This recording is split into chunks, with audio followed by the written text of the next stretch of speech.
¿Sabías que el 60% de tu calefacción se escapa por las ventanas? Cambia a ventanas con certificación Passive House diseñadas para viviendas de consumo casi nulo. Renoven dispone de un centro exclusivo de fabricación de estas ventanas único en Navarra. Además, disponemos de instalaciones en toda la zona norte para ayudarte a ahorrar en calefacción. Renoven, ventanas para toda la vida.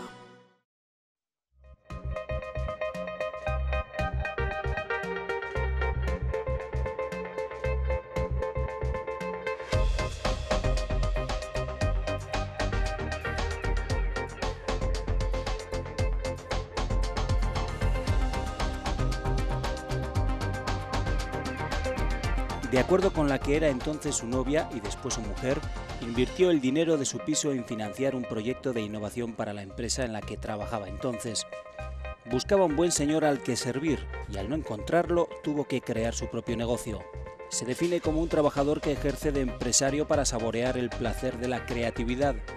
Nunca ha repartido beneficios, sino que los ha reinvertido. Casi 40 años han sido necesarios para que una pequeña empresa familiar de automatización de procesos para la industria papelera se haya convertido en referente en los sectores aeronáutico y de energías renovables. Y está aquí, en Navarra. El conocimiento esta vez, como dice su presidente, es mucho más valorado que las propias máquinas. Esta noche nos sentamos cara a cara con el empresario Manuel Torres.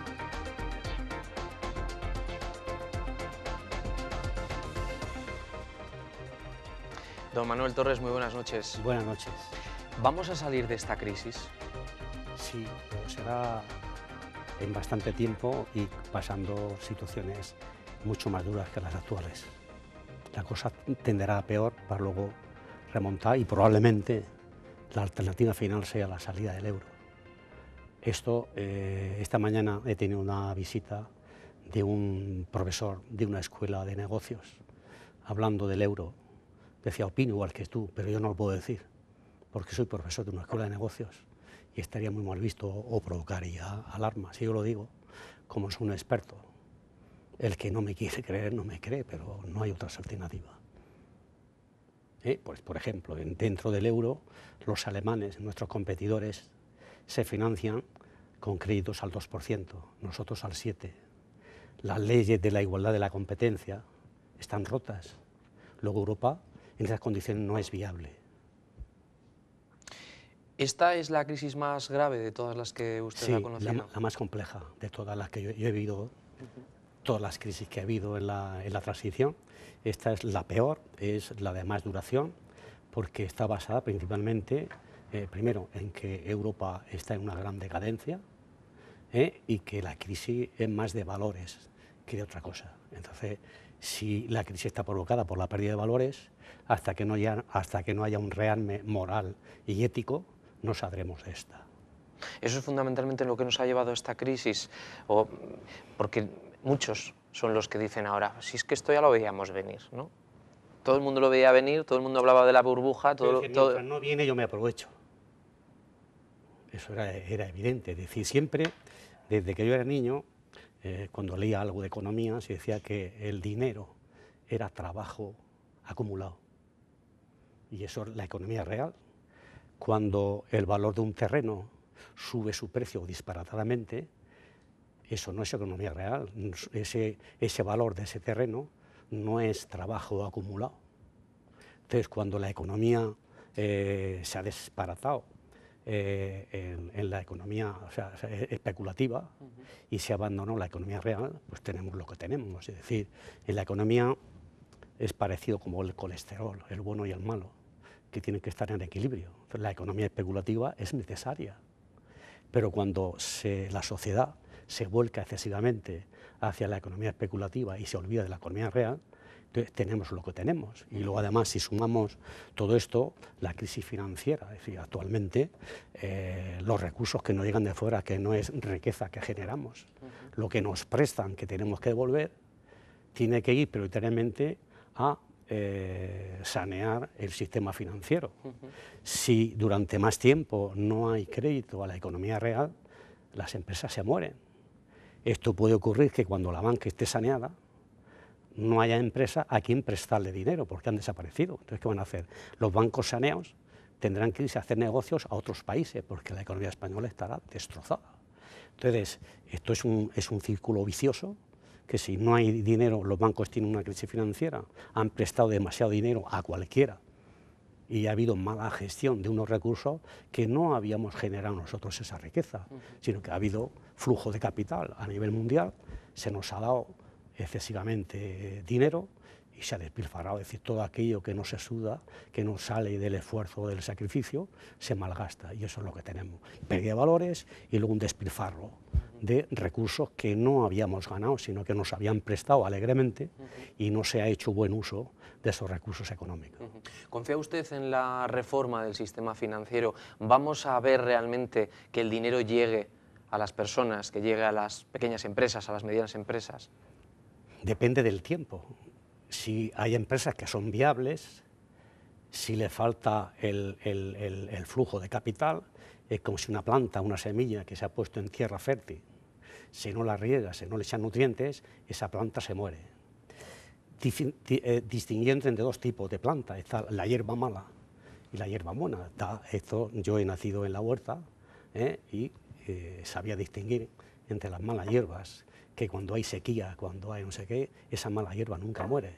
Se muere la hierba que da la buena semilla. Entonces, si se tarda demasiado tiempo en sanear el sistema financiero para que haya flujo, para nutrir a la buena semilla que está en la tierra fértil, si esa semilla se muere, es muy difícil recuperar una empresa. Es decir, mi empresa no depende de mí, depende de 500 personas, de esa capacidad de entendimiento de combinar ideas, juntarlas y crear riqueza.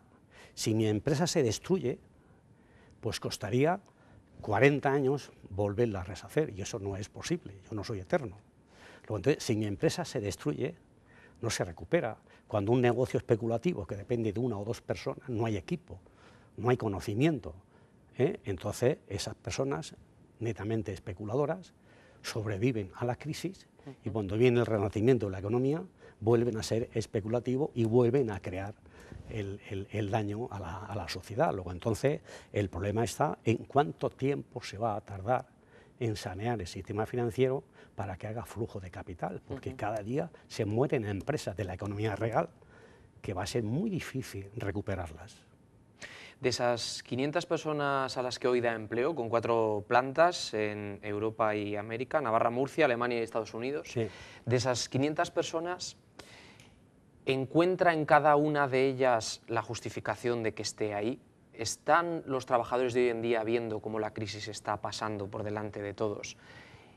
¿Y entienden también el esfuerzo de una empresa que sigue creciendo, que sigue apostando por los trabajadores? ¿Hay un toma y daca entre trabajadores y empresa? Salvo una minoría que, aunque tiene la representación de la mayoría, digamos que esa minoría representa a un sindicato, que es un sindicato político más que es un sindicato obrero. Entonces, la inmensa mayoría que se dedica a desarrollar su talento no participa en las decisiones de un comité de empresa. Entonces, es una minoría adoctrinada por un sindicato, es quien, porque la mayoría se inhibe, no participa en la defensa de sus derechos y deja en una minoría que está adoctrinada, que depende de un sindicato que es más político que obrero. Pero no pasa nada porque la empresa tiene una inercia, es decir, dificultan acuerdos para adaptarse rápidamente a la economía. Es decir, en estos tiempos, el ritmo del cambio es muy rápido. Si una empresa no tiene agilidad suficiente para adaptarse al ritmo de esos cambios, puede llegar a perder el tren. Nosotros tendremos que tomar medidas, y la mayoría también, para decir, oye, aquí la mayoría se va a defender sus propios intereses y vamos a aparcar, que podemos y se puede, a esa minoría que tiene otros intereses políticos que no son los laborales y no los intereses a largo plazo de la empresa. Pero bueno, son pequeños problemas que nada sí, bueno, es es el día a día, ¿no? El día a día, de muchas bueno, empresas. perfecto, pero bueno, que tiene solución. Hemos pasado ahora una jornada de huelga general convocada por los sindicatos nacionalistas. Sí. Los sindicatos mayoritarios en este país están hablando ya de una próxima jornada de huelga general en el mes de noviembre. Un empresario como usted, que lleva 40 años sacando adelante su empresa desde aquel día que decidió poner algo en marcha, algo Sí. que hoy es infinitamente más grande que aquella primera idea que surgió. ¿Ve que la crisis económica se va a llevar también por delante, o no sé si llevarse por delante a los sindicatos, pero sí obligarles a una modificación de sus objetivos? Sí, tendrán que cambiar. De hecho, la mayoría de los sindicatos mayoritarios de España están cambiando, y se están adaptando a los tiempos. Solo hay algún sindicato nacionalista, que es más político que sindicalista, que todavía están con la filosofía y la mentalidad del siglo XIX. Si estos no se adaptan, pues la realidad en las mayores empresas serán apartados. Tenemos en Navarra la circunstancia de decir, bueno, tenemos la barranca, hay un tipo de gobierno, hay un tipo de sindicato que domina en esa área, y es el área más deprimida de Navarra. No hay ningún empresario que en esa zona quiera invertir un euro. Bueno, eso es un grave problema que tiene Navarra. ¿Qué va a pasar? Hay próximamente unas elecciones en el País Vasco. No se sabe quién va a ganar, pero en supuesto que ganen los que algunas encuestas dicen que pueden ganar, probablemente el acoso a Navarra va a aumentar. Navarra tendrá que ver cómo se defienden los navarros, la mayoría, los intereses de la mayoría, pero eso es un problema que está latente, que la mayoría de los sindicatos mayoritarios se están adaptando a las circunstancias. De hecho, pues hay pactos para salvar una empresa, se bajan el sueldo, aumentan la jornada laboral, y siempre hay los sindicatos políticos que da la impresión de que a veces lo que quieren es el empobrecimiento de Navarra para conseguir sus objetivos políticos más fácilmente. Vamos a hablar de la formación de los empleados, vamos a hablar también de los emprendedores, de los jóvenes, pero antes sí que me gustaría que nos explicara cómo asiste usted al debate de formación profesional o universidad, porque bueno, usted apostó por... Las dos cosas son complementarias y necesarias. Recuerdo hace muchos años que en un encuentro de empresarios en el Ministerio, yo decía que la formación profesional, que yo soy de formación profesional, era tan importante como la formación universitaria. Yo insistí en este tema y el ministro de turno me dijo que ese no era el orden del día. Me hicieron callar. La formación profesional, hoy ven, por ejemplo, que Alemania es el país más desarrollado de Europa, la formación profesional siempre ha tenido una gran prioridad. De hecho, en Navarra existió la empresa Imenasa, de la familia Duarte, que es la primera escuela de formación profesional que hubo en Navarra, que fue por iniciativa de un gran empresario navarro.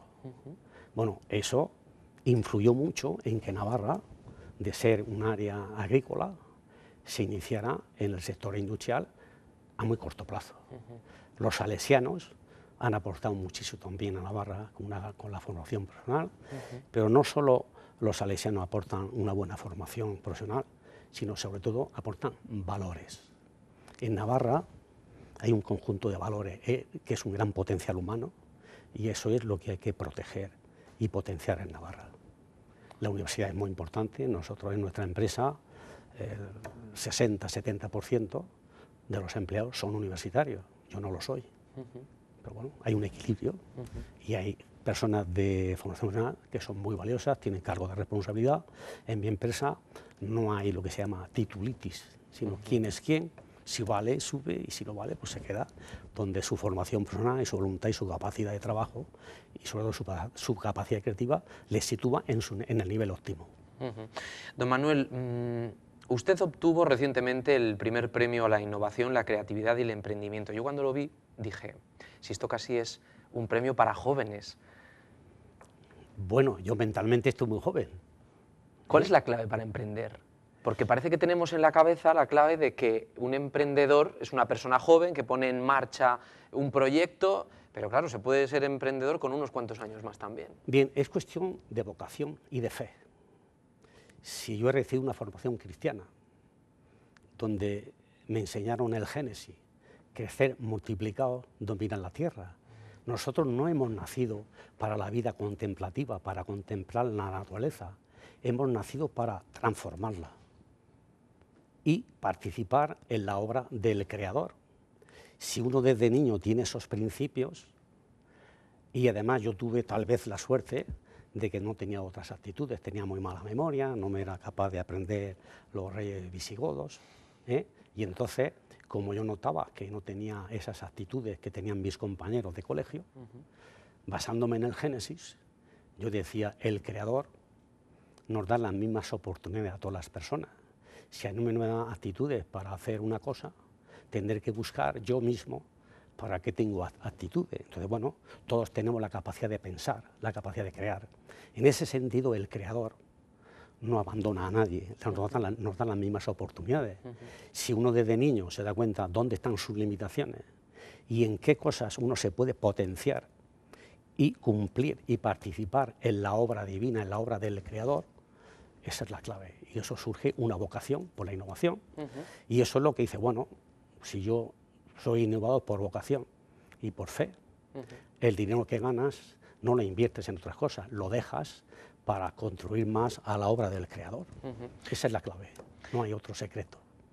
Don Manuel, ¿usted sacrificó aquellos primeros ahorros que tenía para comprarse un piso para poner en marcha la empresa? ¿Haría hoy lo mismo? Sí, totalmente. Y haría lo mismo. Si volvieran a hacer, a lo mejor lo haría más todavía. Porque creo, como decía antes, no hemos nacido para contemplar la naturaleza. Hemos crecido para transformarla en un mundo mejor. Seguro que hay muchos que nos están viendo ahora que estarán barajando en su cabeza hacer algo así, que no encuentran trabajo, pero tienen la capacidad y también la intención de crecer y de crear algo. ¿Qué les dice? Dígales algo. Bien, yo le puedo decir que animo, que adelante, pero también puedo decir que hoy la situación para los emprendedores es mucho más difícil que la situación que yo tuve. Cuando yo inicié a ser emprendedor, en aquella época a los empresarios se les perseguía y a algunos se les mataba. Ser empresario en esas circunstancias no era nada fácil, pero si a uno lo que le importa es desarrollar su voluntad, su libertad, a mí nunca me frenó el riesgo de los terroristas y siempre he estado muy amenazado. Mi libertad estaba por encima de mi vida. Entonces, en aquella época estábamos con la moneda, con la peseta, de ahí, por lo que yo no creo en el euro. En aquella época, primero, para un emprendedor había lo que se llamaba la desgravación fiscal. Es decir, si alguien conseguía exportar, el gobierno te pagaba el 15% del valor de esa exportación. Es decir, que exportando a costo ya tenías un margen de un 15%. Sin embargo, como la mano de obra era barata en aquella época, la peseta estaba cara, era muy fácil exportar y además te pagaban. Eso nos permitió que cuando nosotros, yo desarrollé la primera máquina y la patenté, a los 3 años esa máquina la teníamos en los 5 continentes. Hoy tiene una empresa de alta tecnología, nuestro margen por las ventas está en el 10-12%, por debajo de lo que tenía. Entonces, en esas circunstancias donde el capital no circula porque no hay crédito, un emprendedor lo tiene muy difícil. Yo solo diría a los emprendedores que no desistan, que siempre ahí está la imaginación en que se diferencia. Es decir, un emprendedor normalmente es una persona atípica, no es una persona normal. La gente atípica se conoce a sí mismo, estudia su entorno y ahí está el ingenio del innovador. Vemos que hoy, a pesar de esta circunstancia, hay innovadores con mucho éxito, pero todos, si los estudiamos, son personas muy atípicas. Han emprendido algo con genialidad. Lo que hay que desarrollar es eso, el ingenio, ser atípico, ser diferente, y es el único camino que hoy se puede elegir para ser emprendedor. Yo animo a los emprendedores, lo tienen mucho más difícil que yo lo tuve, pero siempre la vida está llena de oportunidades. Yo desarrollé un ingenio en aquella circunstancia. En otras circunstancias, las jóvenes cada vez están más preparados, más inteligentes. Lo que hace falta es voluntad y compromiso con sus propios talentos. Con voluntad, con compromiso, con talento, con un poco de todo. Supongo que también el hombre consiguió llegar a la luna. ¿Usted se acuerda de aquel día? Perfectamente. Sí. ¿Dónde estaba? ¿Cómo recuerda aquella jornada en la que muchos un montón de años después se siguen sin creer aquello que el hombre estaba llegó a la estudiando luna. en la Escuela de Formación Profesional. Aquello era algo y además se hizo en muy poco tiempo. Es decir, creo que en 7 o 8 años el presidente Kennedy, en la lucha por la carrera espacial, los rusos se adelantaron, hizo un plan de 7 o 8 años, y en 7 o 8 años consiguieron ir a la Luna hace 60 y tantos años, que parece que fue, bueno, fue en el otro siglo. Y sin embargo, a partir de ahí, cuando el hombre puso el pie en la Luna, pues todavía no he encontrado razones para seguir explorando la Luna, porque no hay nada que pueda justificar esos enormes gastos, sino que el hombre ha hecho grandes desarrollos tecnológicos y hoy pues todo el progreso que tenemos está basado en esos conocimientos que se empezaron a desarrollar, las telecomunicaciones. Pues hoy un móvil, pues bueno, es algo increíble. Los que tenían más imaginación para la ciencia ficción hace 10 años, ni los propios creadores de los teléfonos móviles que hay hoy eran capaces de imaginarse las posibilidades que tienen un móvil hoy, que lleva internet, es una gran computadora y la llevas en el bolsillo. Ya, el hombre no ha vuelto a la Luna, pero sí que va a volver una nave no tripulada en la que, explíqueme esto, porque aquí es donde yo quería llegar, M. Torres va a participar, va a colaborar. Bien, hay un proyecto norteamericano en una misión en que 2020, se paró. Se paró. Sí. Nosotros, mientras estuvo trabajando sobre ese proyecto, uno de nuestros clientes es Northrop Grumman, que está en la defensa y en el espacio. Entonces, nosotros estuvimos un tiempo trabajando en cómo hacer los tanques de hidrógeno y de oxígeno, o sea, para como combustible, ¿no? Entonces, nosotros, ellos lo habían prediseñado de una forma tórica, nosotros ya estábamos desarrollando y hemos patentado la parte de la máquina que fabrica esos tanques en la forma adecuada, en materiales compuestos. Estuvimos haciendo ofertas, estuvimos colaborando, teníamos mucha información sobre el proyecto, pero entonces ya cuando ganó las elecciones el presidente Obama, dio prioridad a los recursos económicos a otras prioridades. Ese proyecto está parado. Si algún día ese proyecto se retoma, nosotros volveremos a optar a participar. Sin embargo, no teníamos ningún compromiso, sino que el cliente nos dio información, nos preparábamos las ofertas y ideas, otros conceptos para mejorar las ideas básicas del proyecto. Cuando se paró, pues nosotros lo paramos también, pero si se vuelve a abrir ese proyecto, nosotros volveríamos a participar, o a intentar participar. En cualquier caso siguen en el aire, no tanto en el espacio, pero sí en el aire, porque M. Torres también como una empresa española que ha contribuido también a la fabricación del Airbus. Sí, en el A380 estamos prácticamente en todo el proceso productivo, estamos en el fuselaje, estamos en los estabilizadores horizontal y vertical y hemos desarrollado tecnología que solo se utiliza, es por ejemplo la soldadura láser, toda la parte baja del fuselaje. Los string, que son los que lleva, no llevan remaches, van unidos con soldadura láser. Entonces, esa tecnología la desarrollamos nosotros, solo la utilizan en ese avión. Hemos vendido varias máquinas de esa tecnología y hemos sido pioneros.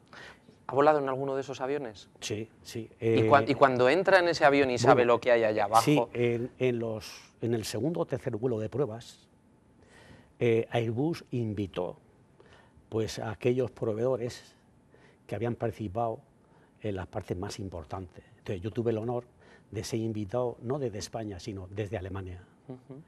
Fui el primer español que voló en el A380 en un vuelo de pruebas. El vuelo era de Frankfurt, Hong Kong, en un fin de semana.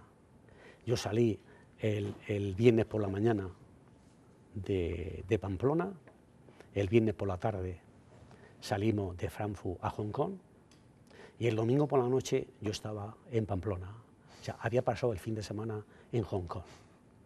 El avión todavía iba con computadoras y cables por todos los sitios. Íbamos unos 50 o 60 personas. Se acomodó una zona de primera, ¿no? Donde había unas camas muy cómodas. Es decir, cuando llegamos a Hong Kong, claro, si íbamos a estar pocas horas en Hong Kong, no íbamos a dormir. Entonces nos dedicamos las horas que teníamos a visitar Hong Kong y luego dormimos en el vuelo de regreso. Y yo dormí igual que en casa. Es un avión impresionante, enorme, además ves una mole de esas y ves que la aceleración que tiene casi más aceleración que un avión pequeño. Notas que el asiento te empuja, es muy silencioso, no tiene vibraciones. Y entonces a mí me dieron a elegir qué parte yo podía viajar. Entonces viajé en una zona donde nosotros habíamos participado más intensamente en esa parte del avión. Te puedo decir que es algo impresionante, porque cuando nosotros empezamos a trabajar en el A380, coincidió que yo celebraba las bodas de plata y nos fuimos toda la familia a Egipto. Entonces a mí me inspiró mucho y me impresionó las pirámides. Decía, si hace 6.000 años aquellos salvajes de aquella época fueron capaces de hacer esos monumentos, esas grandes pirámides, llevar rocas de 800 kilómetros por el río Nilo en barcaza de papirus y elevarlas a 150 metros, yo me acomplejé de tal manera, es decir, cuál va a ser la pirámide del siglo XX, el A380. Y entonces nosotros empezamos a invertir en ese proyecto y no teníamos ningún compromiso. Empezamos a hacer edificios con la altura adecuada, convencidos de que si éramos los mejores íbamos a participar. Y participamos porque demostramos que éramos los mejores porque nos anticipamos. Don Manuel, estamos terminando. ¿Hasta cuándo tiene usted carrete? ¿Para mucho rato? Hasta que Dios quiera. Si tiene fe, pregúnteselo a él. Es que no para. Acaban de comprar una empresa de ingeniería en Seattle, en Estados Unidos. Y seguimos, y seguimos. Sí, sí. Y además, yo me dedico más, el 95% de mi tiempo yo me dedico a la creatividad. Cuando yo estoy en un proyecto que he emprendido yo, a las personas que están en mi equipo, yo les digo, tenéis que comprender el por qué soy el más impaciente. Me queda mucho por hacer y por ley de vida tengo menos tiempo que vosotros. Luego tengo razones para ser el más impaciente. Yo tengo prisa por hacer cosas y afortunadamente tengo energía para hacer cosas, para crear, porque la creatividad es una pasión que te engancha, te domina. Don Manuel, me he dejado media entrevista por hacer, así que tendrá que volver, porque se nos ha acabado el tiempo. Pues nada, cuando tú quieras, estaré a tu disposición. Muchísimas gracias. Que vaya bien. A ti, muchas gracias.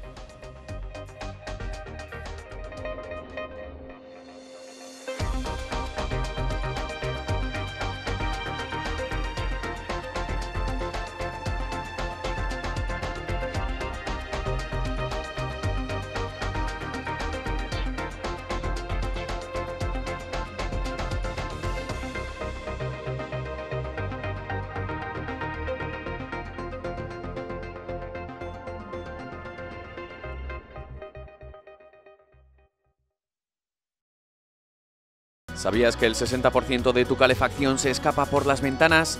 Cambia a ventanas con certificación Passive House diseñadas para viviendas de consumo casi nulo. Renoven dispone de un centro exclusivo de fabricación de estas ventanas único en Navarra. Además, disponemos de instalaciones en toda la zona norte para ayudarte a ahorrar en calefacción. Renoven, ventanas para toda la vida.